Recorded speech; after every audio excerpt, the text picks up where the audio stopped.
Welcome to Guyana 411, a happy and prosperous 2016 to all of our viewers. On our program this week, we look at the performances of some of the sectors during 2015 and what are some of the plans for 2016. Stay with us.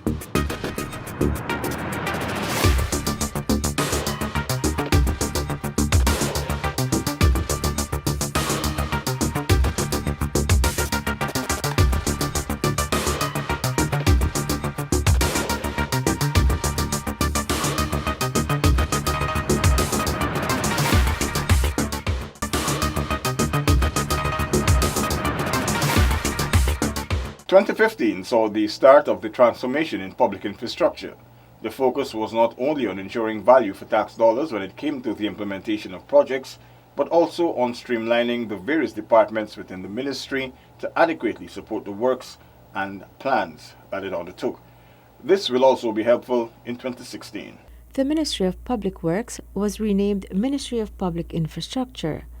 This was the first indication of the level of emphasis the coalition government planned to place on providing Guyanese with the level of infrastructural development critical for nation building. During 2015, while rollover infrastructural projects continued, the current administration recognized the need to readjust the internal operations of the ministry. This was done in order to ensure that the ministry could give better support to the implementation and supervision of the projects being executed countrywide. When we inherited the ministry, while there's really good personnel here, enthusiastic young Guyanese working here, lack of direction and focus, and so we had to immediately try to re-energize them to move forward.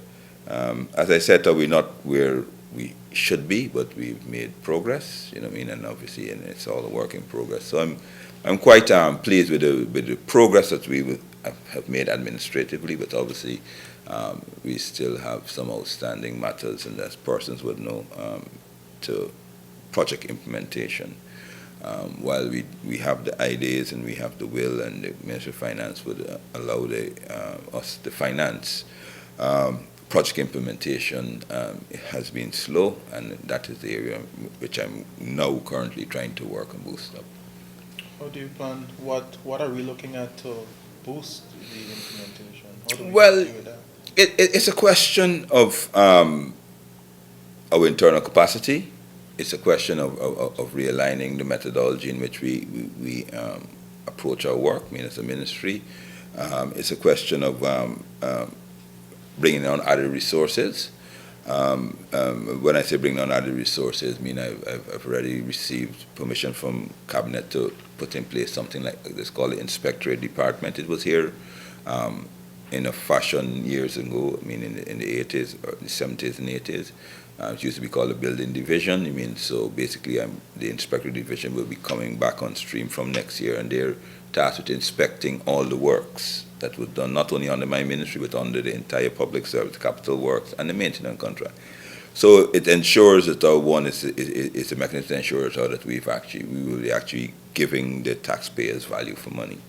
I've also asked Cabinet to increase the amount of engineers and technical personnel within the ministry, not primarily to be based in Georgetown. Is actually I want to put 2 engineers per region, because as you know, not only my ministry does infrastructure work, housing does as well, education would do projects as well, and what we want to do is ensure that there is a qualified resource pool in the regions to ensure that they can also do their work as according to, because we found loads of the cases that there's not enough technical people in the regions. Other than in the region, they are good. Each region council has a works department, but we want to augment that with some technical persons, and so. So those are the issues. Those are the areas which I would like to address. Because obviously we do have, as a government, a very ambitious infrastructure program and energy program. And of course, we're going to be liberalizing telecommunication. These are all great ideas and visions and policies, but we have to have the personnel to back and to do it in a timely fashion.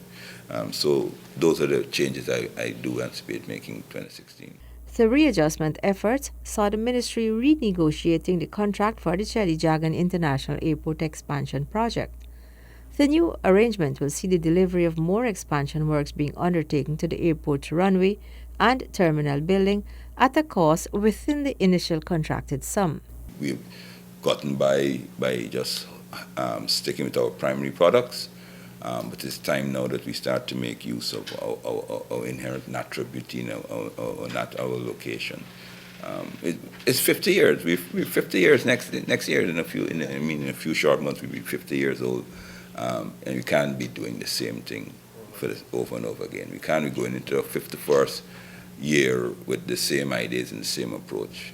As we always said, it's a fresh approach. Emphasis was also placed on ensuring contractors deliver quality work to the Guyanese people.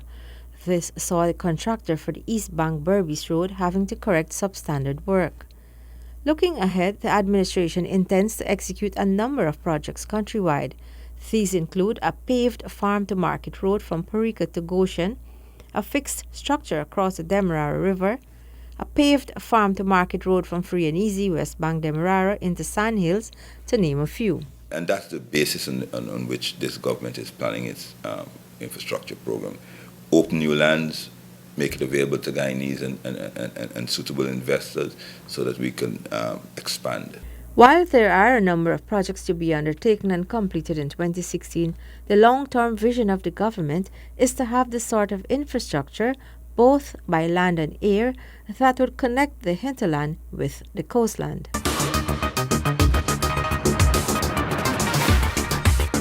The vision of the coalition government is to produce cohesive communities. This goes beyond the provision of a house lot. It means having housing communities complete with recreational areas, utilities, infrastructure, and the amenities to make living comfortable. This process started in 2015 and will continue in 2016. What we have done is aimed at, and have been also pursuing, aimed at creating a new concept in housing, and by developing affordable houses at a much lower cost than that existed in the past. Yes. And also we are trying to develop a community concept where we have people now not seeing themselves as part of obtaining a house lot or a house, but being part of a cohesive community. Minister within the Ministry of Communities with responsibility for housing and water, Keith Scott, explaining the new housing concept of the coalition government. Indeed, within the past 7 months, this government began moving away from the previous approach of just delivering house lots. Apart from allocation of lots, focus is now on the provision of house lots and planned housing schemes and on infrastructure development. To support this fresh approach, the Central Housing and Planning Authority has a strong new board. This was done to ensure it returns to its initially created mandate of providing low-income housing to Guyanese. Infrastructure is necessary, and we see it as very costly, but it is part of our mandate to ensure that people can move into an area with roads already in place, electricity already, at least on the streets, already in place, and water in place, right? When we do these things, and as we go into the community expansion process, they won't only find infrastructure like water and roads, but they're going to find, in some cases, police outposts. You will find, in some cases, a fire station outpost, because we are moving again towards having people to see things holistically. We're going to find ways that we have to find not only houses, but people must be able to find employment in the very community in which they live. Part of the new approach looks at engaging the communities to gain an understanding of their housing issues and to involve them in developing solutions. In this regard, a proactive community department has been set up within the Central Housing and Planning Authority to address the concerns of the populace. This unit is also tasked with building capacity within the communities to allow for the implementation of key housing projects within. As soon as we get a certain amount of people of occupancy, we are going to have some of those persons in the community get actively involved in developing their own community. So while we're having local government elections, while we're producing leaders from the ground up, we are also helping and assisting by means of community training to make sure that those persons are there to enhance not only the community but to mentor the young persons that are coming up. That's a very sore area because that area of youth have been neglected for the longest while. But with our concept of training communities, will spring community centers. We'll have halls that young people, young women can go and learn different type of skills. Young men will be able to develop their skills in terms of using tools effectively, and employment will be generated in that fashion. In the hinterland, particular attention is being placed on the issue of affordability and the provision of suitable living conditions. The provision of safe potable water plays a critical part of the new approach to housing. To this end, in addition to reinstating the National Water Council and creating the National Water Agency, particular focus was on providing developing communities with access to water. This resulted in communities like Barnwell North, East Bank Demerara, among others, receiving water for the first time. In this country, would you believe that you've had people living for 30 years, 15 years in the communities that were not able to access potable water? Now, because of the fresh efforts of the GWI, we have been able to give wells that will be economic. We've just drilled one. We've been able to give potable water to communities that never had. For 2015, the ministry handed out 180 house lots and 290 titles. It conducted outreaches in communities such as Parfit Harmony, Angois Avenue, Eliza and Mary, and Lethem. More than 20 community leaders were trained, 3 community projects were implemented, 148 lots were allocated to persons in squatting areas under regularization, 250 titles were issued to persons in squatting areas under regularization, and the ministry got a further $3 million from the Inter-American Development Bank to build core homes in the hinterland. A total of $2.58 billion was spent to provide Guyanese with access to safe water and to improve the quality of service provided in 2015.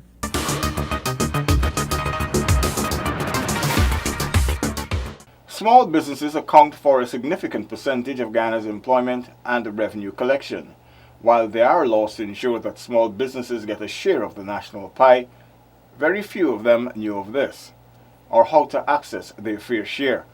The government, since taking office in 2015, set about correcting this by focusing on the development of small businesses. For persons to set up new enterprises, and this is to be done through the implementation of a series of strategies aimed at reducing the time and steps necessary to start a business. Focus is also on providing added stimuli to small businesses to spur their growth and contribution to the country's development.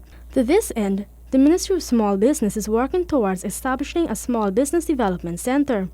This is to facilitate the needs of small and medium-sized enterprises in research and document preparation, thereby reducing the requirements necessary to access the Micro and Small Enterprise Development Grant. Initiatives are also planned to prepare small businesses to access public spending.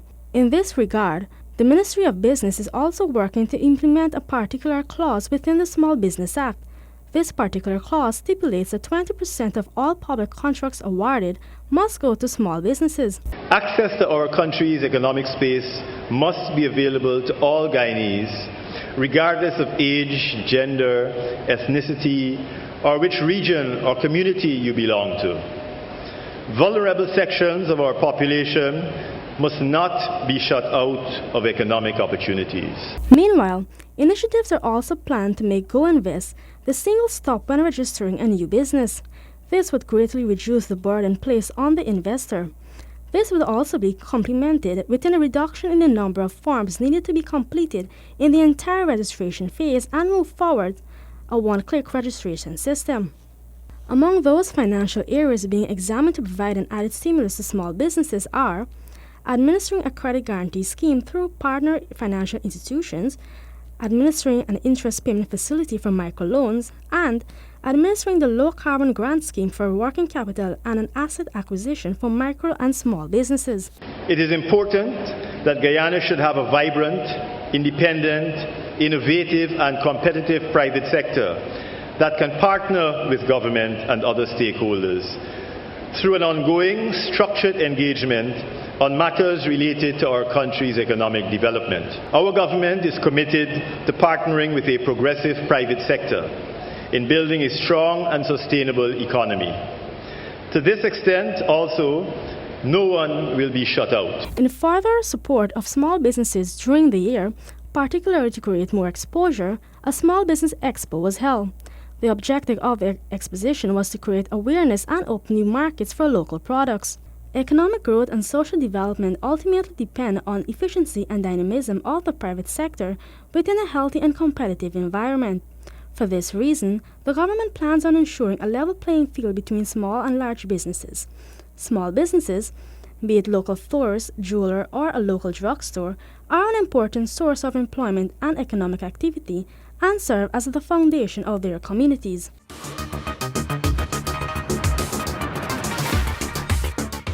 Government has been placing a lot of emphasis on developing the lives of the country's first peoples. The aim is not only to look at the indigenous development holistically, but also at the needs of the individual communities and to be able to craft programs and policies to meet those needs. The first 6 months in office has seen the Ministry of Indigenous Peoples Affairs conducting situational analysis with the aim of understanding the needs of the Amerindian communities. These evaluations involved team visiting Indigenous communities and listening to the residents' concerns. The objective overall is to develop thriving economic units within the hinterland communities. One of the most critical areas that the community has been crying out for is land rights. In order to fully put power in the hands of the people and provide support for socio-economic ventures, government must address this very important issue. One of the first critical area would be in the form of land rights, the land demarcation, because without land, there's nothing you could talk about for planning of development for the indigenous peoples. So land is critical to the survival of our people. So that is the key area. Thus far, about 113 Amerindian communities are targeted to be titled and demarcated.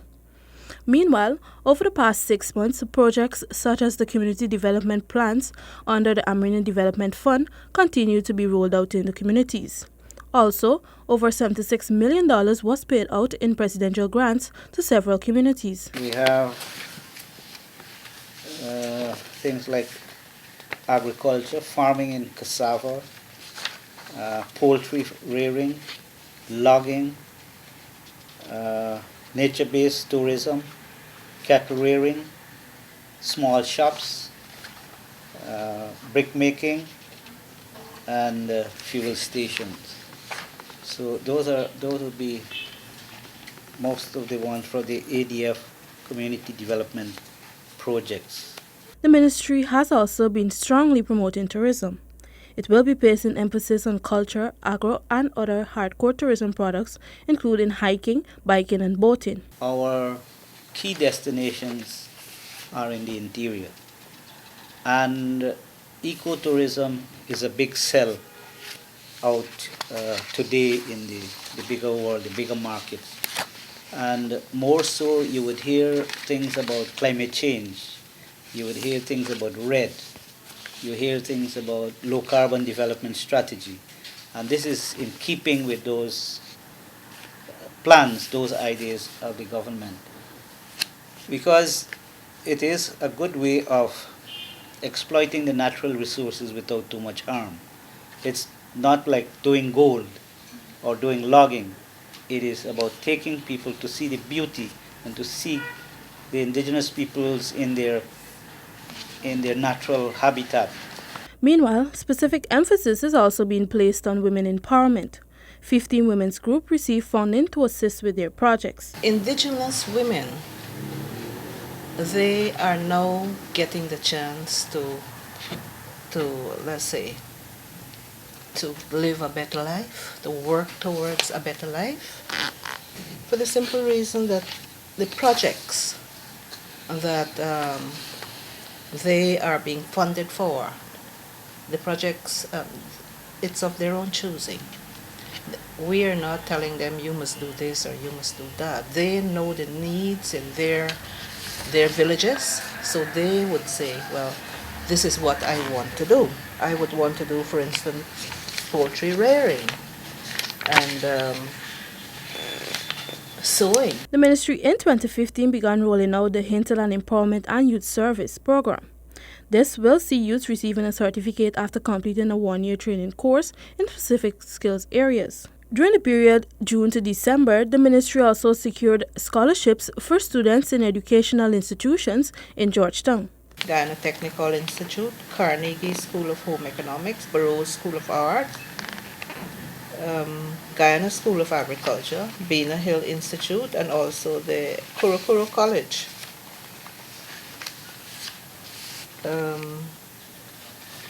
Right now, we have 74 grade 6 attending various schools in Georgetown. 28 technical students were selected and are presently attending technical institutions like Guyana Technical Institute, GSA, as I said, Carnegie and Home Economics. 28 were approved to receive the monthly pocket allowance supported by the Ministry of Indigenous Peoples Affairs. Going forward, 187 villages in the hinterland will benefit from a $5 million for green sustainable project for Guyana's 50th independence anniversary in 2016. The ministry will also be revising the 2006 Amerindian Act.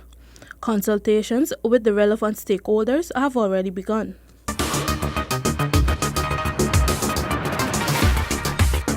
And that has brought us to the end of Guyana 411 for this week.